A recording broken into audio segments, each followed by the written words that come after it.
Yeah, I'll react to that, sure. Hey guys.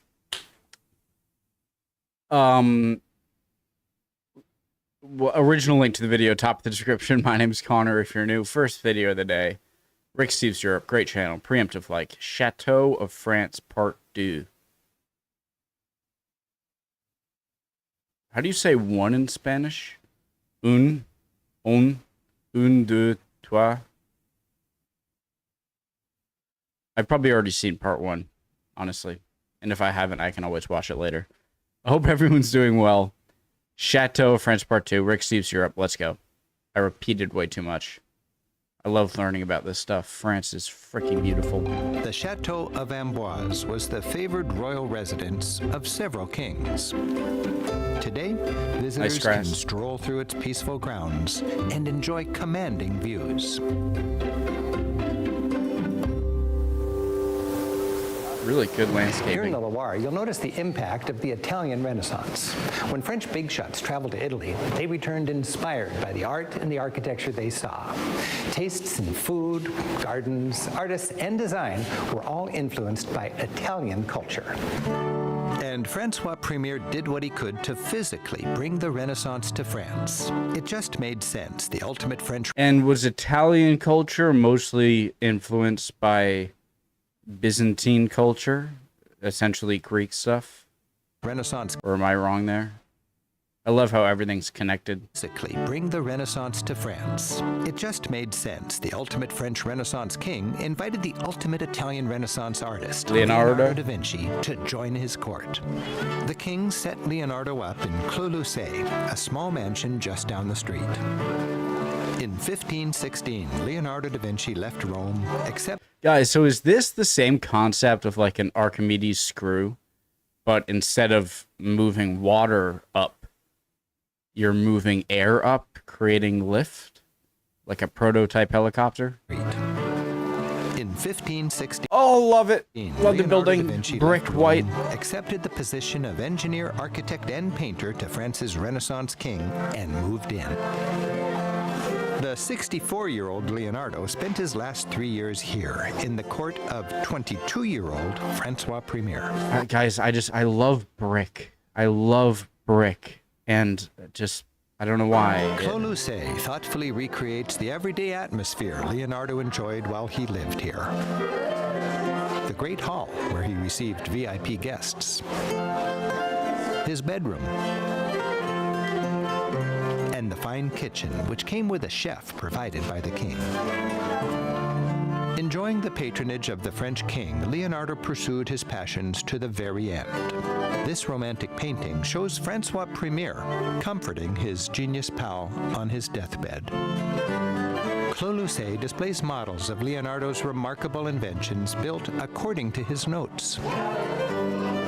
Leonardo was fascinated with water and was brilliant in harnessing its energy. Archimedes screw?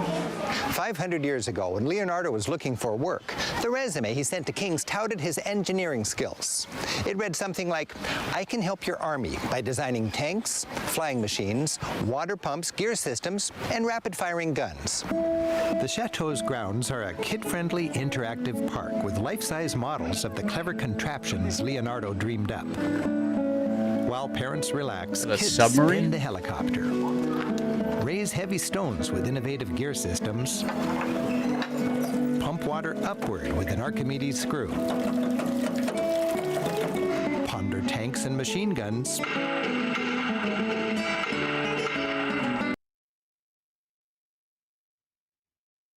Well, it must have not been very effective because I never have seen this in any history battle videos.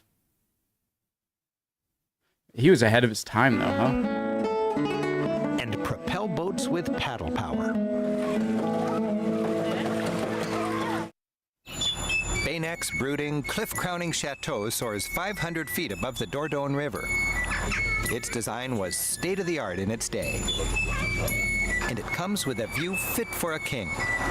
During the 100 Years' War, more than a century of skirmishes between the French and the English back in the 13 and 1400s, the Castle of Bayeux was on the front lines. The sparsely furnished castle takes you back. Agincourt? Stone lamps light the way.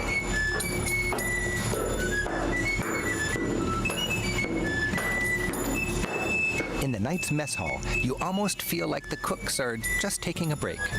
Guys, I wonder if people before electricity, where it's just like simple as flipping a switch on for lighting, if their eyes were better at seeing in the dark than ours were, just because most of sundown, all they had to light places with candles. You know how pirates, I don't know if this is a myth, but is it true that pirates sometimes wore patches, not just because they might have lost an eye or something, but so that when they go down into the hold or it's pitch black, they can flip up, they can move the patch so that now you have your darkness adjusted eye? Or is that a myth?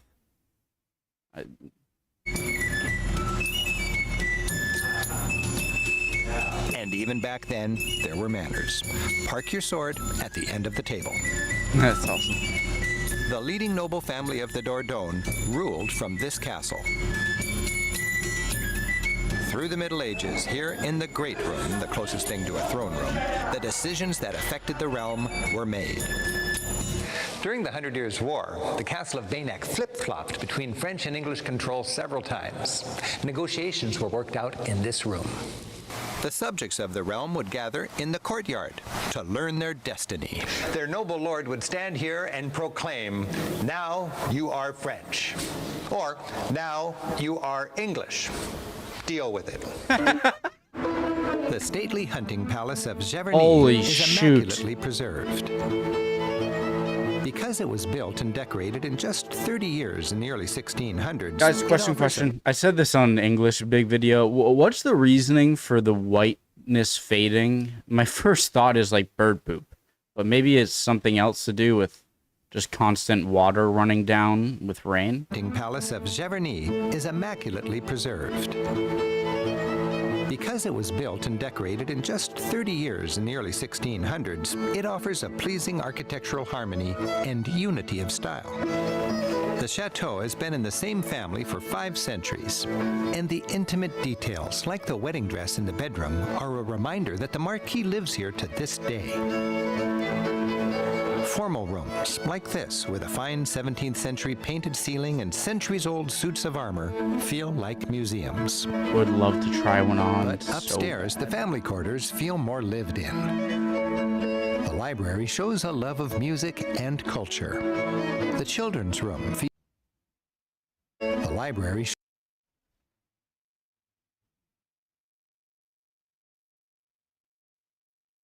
that a telescope? shows a love of music and culture. The children's room features toys from the 19th century. And this clock does it all, showing the stage of the moon, day, and date. Its second hand has been ticking away for 250 years. Wow. Craftsmanship. When the revolution hit in 1789, many palaces were trashed. Some were even burned to the ground, but many survived. Some were lucky, some had fast-talking owners with friends in high places, and others, like Giverny, had a reputation for being good to their workers. Something killed, like, hurts my soul when I know that, but I wonder if, like, I understand the French Revolution, I think, was necessary, but they're often brutal. But I imagine a conversation going like, well, come on, like, we can kick them out, but let's keep these amazing buildings. But then it's like, well, then one of us is going to want to live in there, and then whoever does is going to become this upper class guy, and then it's going to return some sort of monarchical like system. I don't know. And back then, a big part of chateau life included hunting, and still does. The Marquis hunts twice a week in season. Feeding time for his hounds is 5 o'clock daily. The hounds, half English foxhound and half French Poitou, get worked up knowing red meat is on the way. The master moves them out and spreads out the feast.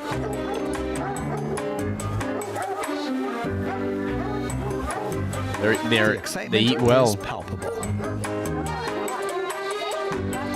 The trainer, who knows each of the 70 dogs by name, opens the gate and maintains discipline as the dogs gather at the concrete table.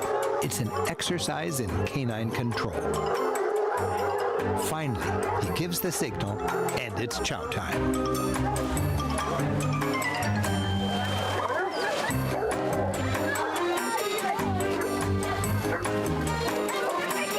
I love seeing so many of the dogs, like, their front half of them down eating, but the back half is just, like, on top of another dog.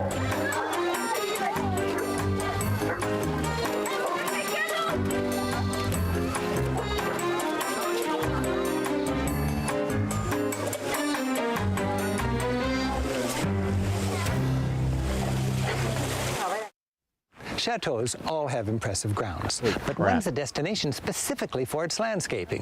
For my favorite gardens in the Loire, it's gotta be Vandre. Finished in 1536, Vandre was the last great Renaissance chateau built on the Loire. And all the attention here is on its grounds, arranged in elaborate geometric patterns and immaculately maintained. It's a I feel like this is what heaven would look like for me. I'm not religious, but I'm just trying to make a point. Geometric pattern. Look at that.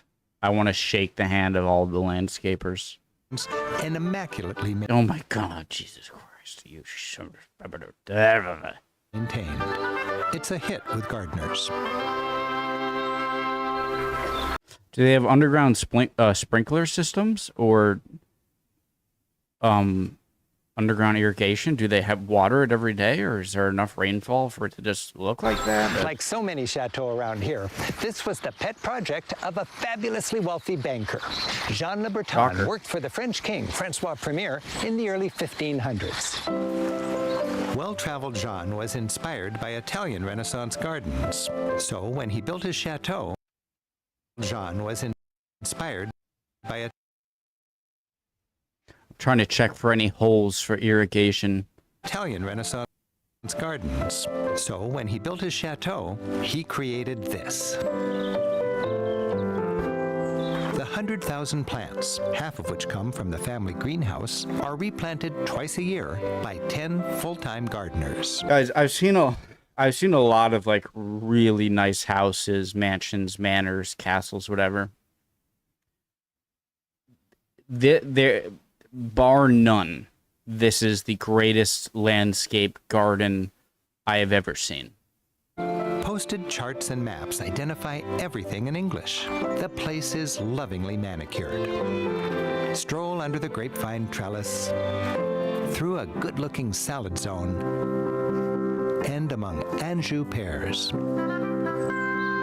The earliest Loire gardens were practical, grown in the Middle Ages by abbey monks who needed vegetables and medicinal herbs. And those monks liked geometrical patterns. Later, Italian influence brought decorative ponds, arbors, and fountains. And harmonizing all the elements was an innovation of 16th century Loire Chateau.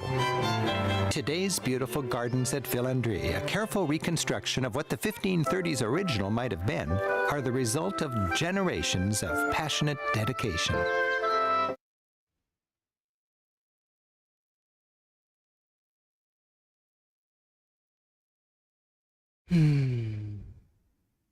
I hate you. Can I live there? No, probably not.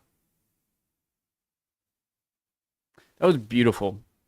Now I'm a little cold and I want the sweatshirt again. And then I'm going to put it on and then be a little warm. And then I'd rather be cold. Love you guys. Hope you're doing well. Holy freaking fudge. That was amazingly beautiful.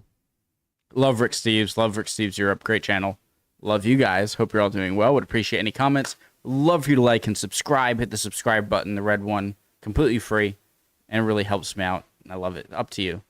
Hopefully I'll see you guys next video. Keep learning. Bye, guys.